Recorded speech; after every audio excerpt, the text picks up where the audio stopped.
ต่อไปนี้พี่บ่เชื่อเจ้าหรอก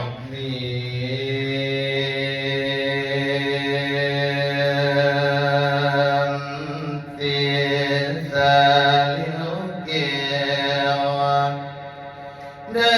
ยินคำของมิตรพูดเรื่องราวใส่กิจนอกของความว่าเอาว่าไม่โอนับตั้งแต่อีกน้องได้ไปเที่ยวอาบนเมฆที่หล่นน้ำมาบ่ลืมไกลเด้อลาคือว่าปนปาอะไรบ้างดอกไม้ปากน้ำได้เข้าปากมาไปหาได้กับบ่มีกับจากทางมาพอมัวเสื่อมมานอนต่างบนทางระหว่างน้ำสีมาปานละบ่ให้สีกันแก้วมาเที่ยนั้นโดนเกิด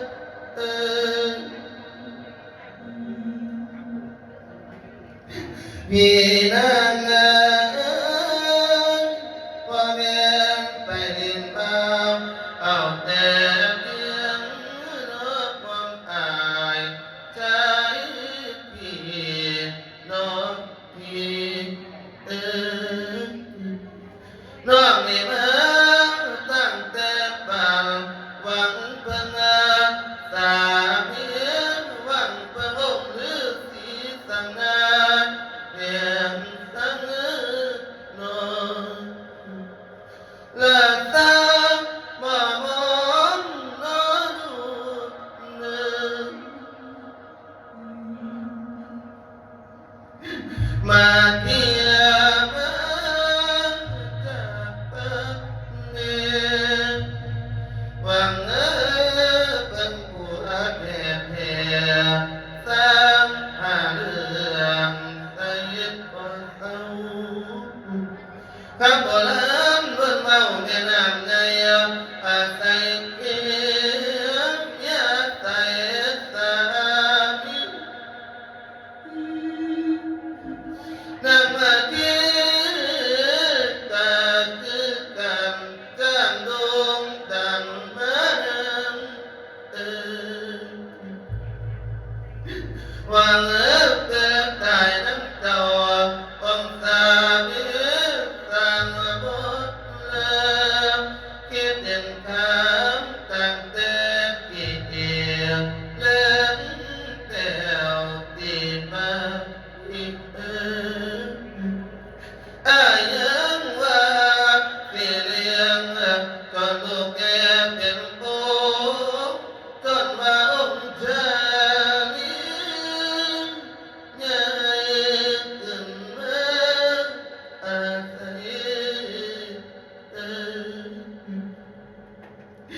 ต่อมาในวันนี้ใจสามี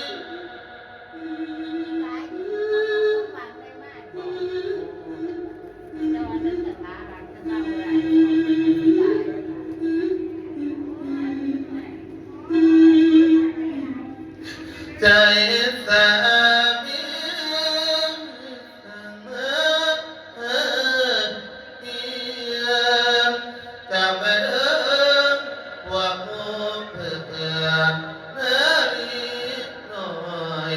ผู้นั้นฟังใจผู้ใจนั่นบ่ตั้งสักซื่อถือจริงหาแต่เดียวมาลวงหลอกผู้หญิงให้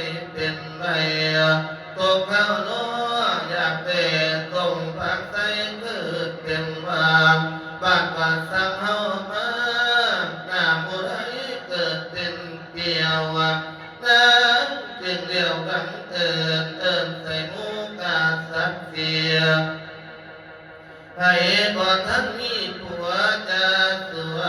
เตินนอนและบางทีเป็นคือคอยมาที่น้ำน้อยอ่อนฉันก็บอกน้อยตัว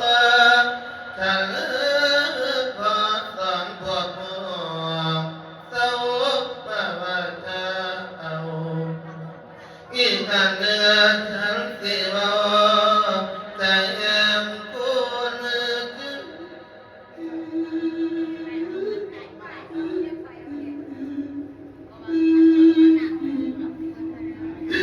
และ